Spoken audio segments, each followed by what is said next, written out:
Evo ga, finalni proizvod na tanjiru. Sad ćemo da vidimo kako to izgleda. Ja to volim posoliti. Iako je to mama sve posolila dok je pravila u smjesi. To malo posolim i onda probam. Evo ovako, to se rukom fino jede.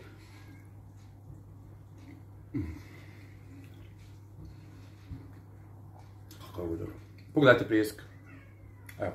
Znači nema mesa. Neko stavlja meso, mi ne stavljamo, puno je ljepše bez mesa. Nema peršuna, nema bibera.